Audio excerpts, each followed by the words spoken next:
Ar-Rahmanu 'alal 'arsy istawa, seperti telah kita bincangkan sebelum ini, maksudnya ialah bertahta. Tahta adalah tempat kebesaran. Seorang raja, kalau disebut di mana raja sedang duduk di atas tahtanya, itu artinya yang sedang didudukinya milik dia yang termahal, yang terbaik, yang terindah. Kolam pancing pun ada, tapi milik dia juga, tapi dia tak di situ. Nah, itu maknanya. Lapangan golf ada, tapi dia tidak di situ, itu milik dia juga. Halaman rumah milik dia, tapi dia tidak sedang di situ. Si raja tadi tidak sedang di mana? Sedang di singgasananya.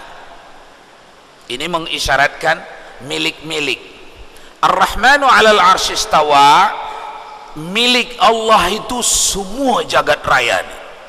Surga, neraka milik Allah, langit, bumi, matahari milik Allah, semua tempat milik Allah. Milik Allah yang termahal, yang tergagah, yang terindah adalah Arasy. Itu maksud ayat.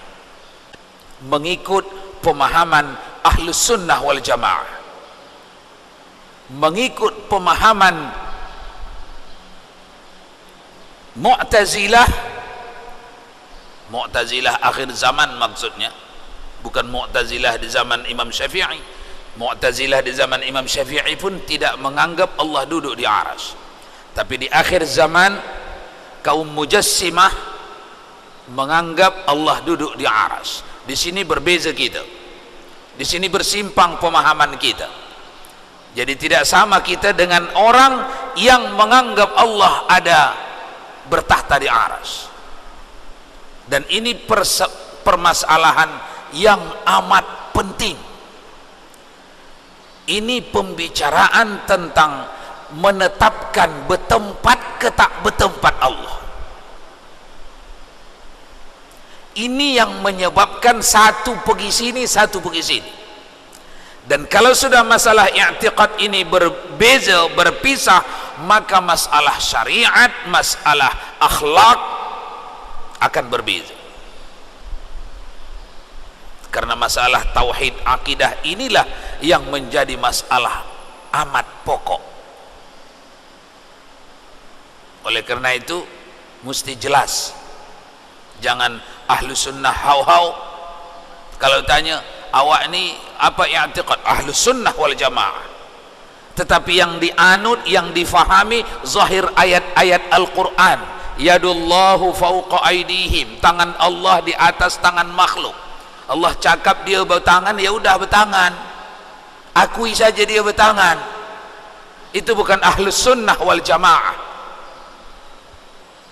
Sebagaimana ditulis di dalam kitab Ittihafu Sadatul Muttaqin, idza utliqa bi ahli sunnah wal jamaah fahuwa asy'ariyyu wal maturidiyyu. Itu sudah dianut umat Islam mulai dari zaman imam-imam mujtahid seperti Syafi'i, Maliki, Hambali, Hanafi. Artinya apabila disebutkan ahlus sunnah wal jamaah, maka yang dimaksud ialah mazhab Asy'ariyah dan Maturidiyah. Asy'ariyah singkatan daripada mazhab Abu Hasan al-Asy'ari. Maturidiyah singkatan daripada Abu Mansur al-Maturidi. Jadi jangan membelok-belokkan fakta ya.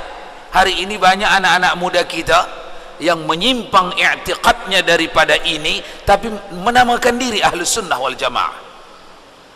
Ini penistaan ilmu pengetahuan. Penistaan ilmu tidak ditemukan di dunia ulama, di dunia ilmu pengetahuan yang menamakan diri ahlus sunnah wal jamaah tapi menyimpang dari faham dua orang ni. Tidak ditemukan selama 1200 tahun, tidak ditemukan itu. Menyimpang dari faham dua orang ni, Abu Hasan al-Asy'ari dan Abu Mansur al-Maturidi.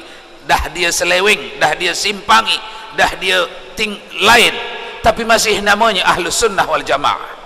Ini tidak pernah ada di dunia ilmu pengetahuan. Namun di negeri kita ni, karena sedikitnya masyarakat ini yang mempelajari tauhid Ahlus Sunnah wal Jamaah, tauhid Abu Hasan al-Ash'ari dan Mansur Maturidi, maka datang pun anak-anak muda mengatakan kami ini Ahlus Sunnah wal Jamaah, masih juga kita berdiam diri. Padahal ini penistaan ilmu pengetahuan. Sebab kita, literatur kita, kitab-kitab tauhid kita, mulai daripada yang ditulis di zaman tabi'in, imam-imam mazhab, sampai kepada ulama hari ini, masih dapat kita jumpai kitab-kitab kita, masih dapat kita rujuk. Tidak ada penamaan Ahlus Sunnah wal Jamaah bagi orang yang menyimpang dari apa yang diuraikan dua orang penting ini, yaitulah dia Abu Hasan al-Ash'ari dan Abu Mansur al-Maturidi.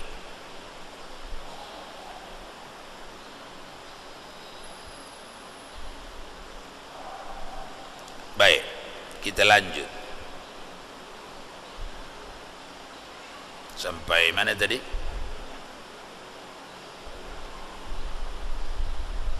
Artinya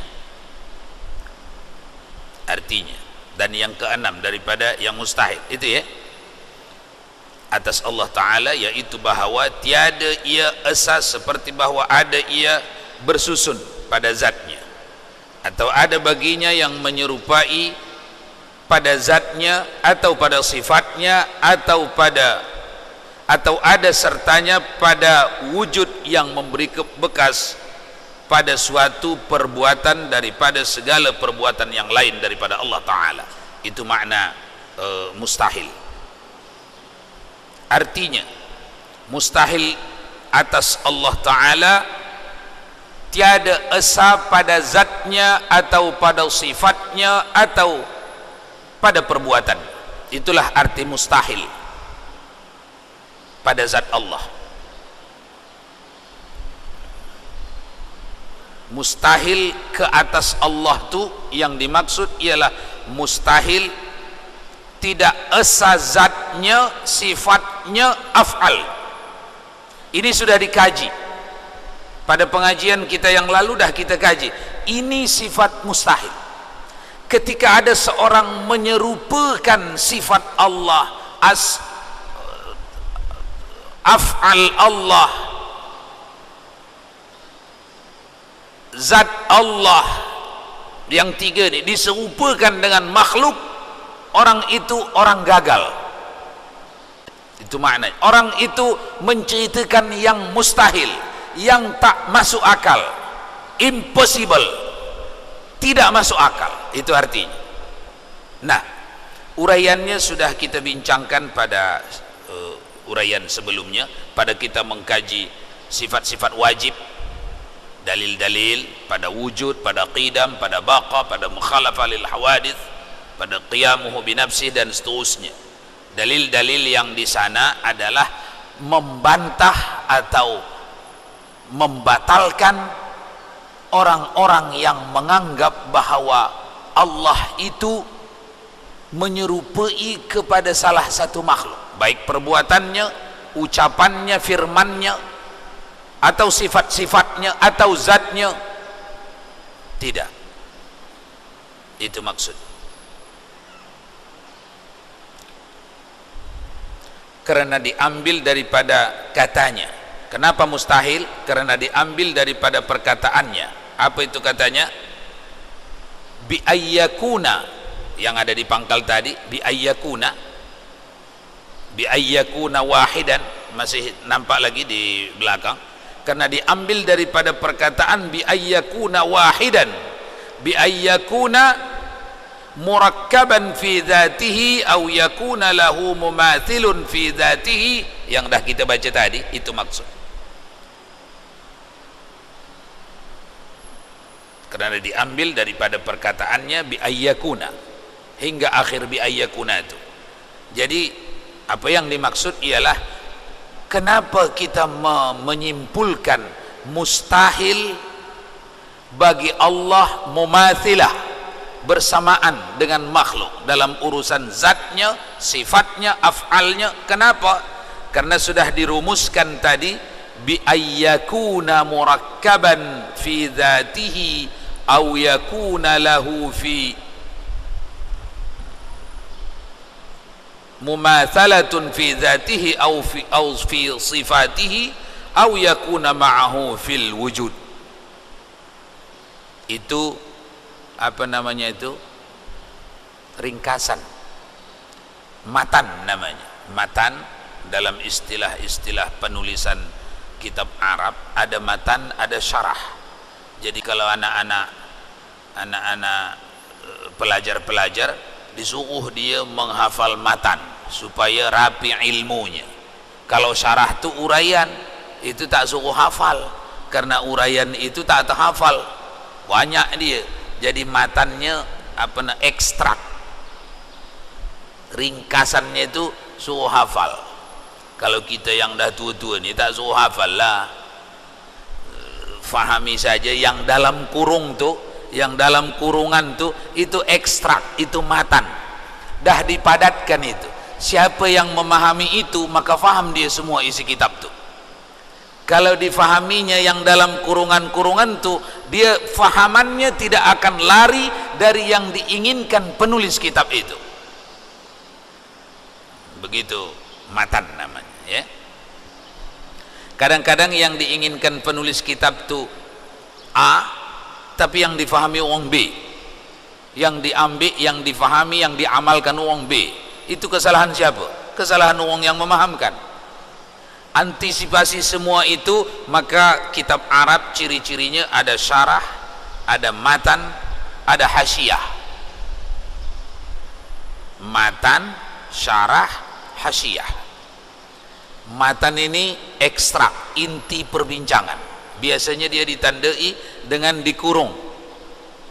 Baru syarah, uraian, maksud yang dalam kurungan. Ada lagi hasyiah atau hawashi, di bawahnya itu perbincangan. Ada yang membantah, dicantumkan juga di situ. Kemudian ditunjukkan bantahan itu kuat atau tidak kuat, namanya hasyiah. Kita lanjut. Bermula berlawanan antara yang demikian itu dan antara wahdaniyat, setengah daripada tuqabil, antara suatu, bercampur dengan bahasa Arab agak samar sikit. Tuqabil, antara suatu, dan naqid, naqidnya, seperti naqid juga bahasa Arab. Kalau mau supaya tak kebingungan, dikira ini bahasa apa agaknya, bahasa Indonesia, bahasa Melayu apa bahasa Arab, bikin barisnya naqid. Tuqabil juga dia ambil daripada bahasa Arab. Berlawanan antara yang demikian itu dan antara wahdaniyat itu, setengah daripada tuqabil, antara suatu dan naqidnya, seperti barang yang tiada tersembunyi, dan masuk di bawah katanya bahawa tiada esa itu sekalian kam yang dinaqid, yang dinafikan, dan yaitu kam muttasil pada zat dan kam munfasil pada zat, dan kam muttasil pada sifat dan kam munfasil pada sifat, dan kam muttasil pada af'al, dan demikian lagi kam muttasil pada af'al. Jika ditaswirkan dengan bersekutu oleh yang lainnya baginya pada suatu perbuatan daripada segala perbuatan bersalahan, jika ditaswirkan dengan barang yang dengan bilang-bilang af'alnya ta'ala, maka bahwasanya iaitulah tiada dinafikan. Sampai situ dulu. Apa yang kita baca tadi agak samar sikit, agak gelap sikit. Yang dimaksud adalah para ulama membuat kam muttasil dan kam munfasil, baik itu pada zat, pada sifat, pada af'al. Kalau belum kita fahami kam, memang pening pala lah. Tapi ini maksud ulama menulis kam muttasil fi zat dan fi sifat untuk memudahkan. Tapi kalau tak kita ikut kaedah dia, bukan malah mudah, malah menjadi rumit. Oleh karena itu kita ikuti dulu kam muttasil, kam beberapa atau beberapa perkara, muttasil yang bersambung, yang dapat disambungkan, dihubungkan kepada Allah. Muttasil bersambung. Jadi kam muttasil kalau diterjemahkan apa artinya? Beberapa perkara yang dapat disambungkan kepada Allah. Ini semua mustahil. Itu maksud dia. Pada zat, pada sifat, pada af'al. Artinya apapun yang dapat Anda sambungkan kepada Allah, kepada zat Allah, zat apapun yang dapat disambungkan kepada zat Allah, tolak itu semua. Itu maksud. Zat diri, benda, ain, zat, seperti tempat, aras. Aras itu satu tempat, satu negeri. Kalau disambungkan itu kepada zat Allah, dikatakan Allah duduk di aras, bersambung, mustahil. Kam muttasil fi zat, mustahil. Kemudian kam munfasil, munfasil, infasala yanfasilu infisalan. Lawan dari bersambung apa? Terputus. Sini ada tapi tak bersambung, lain sama lain. Ini pun mustahil pada Allah.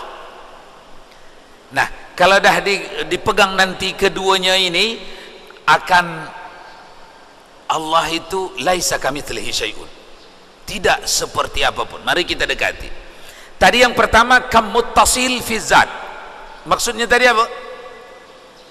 Mustahil itu kam muttasil fi zat. Maksudnya apa? Mustahil menyambungkan zat apapun kepada zat Allah. Tempat untuk dia duduki, arah untuk dia duduki, tinggali, mustahil. Itu tadi kam muttasil. Sekarang kam munfasil, yang tidak dia duduki, tempat yang tidak dia duduki, tak disambungkan ke dia, itu pun mustahil. Macam mana itu Ustaz?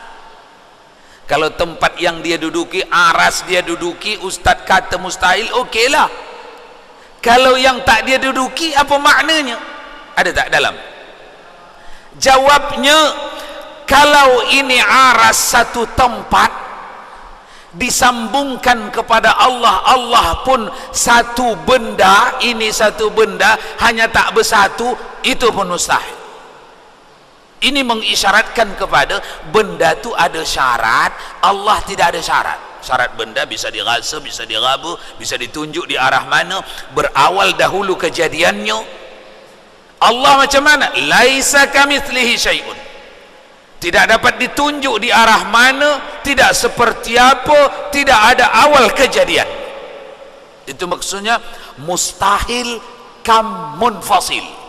Mustahil apapun di antara alam semesta ni yang dipisahkan dengan Allah. Digabungkan mustahil, dipisahkan mustahil.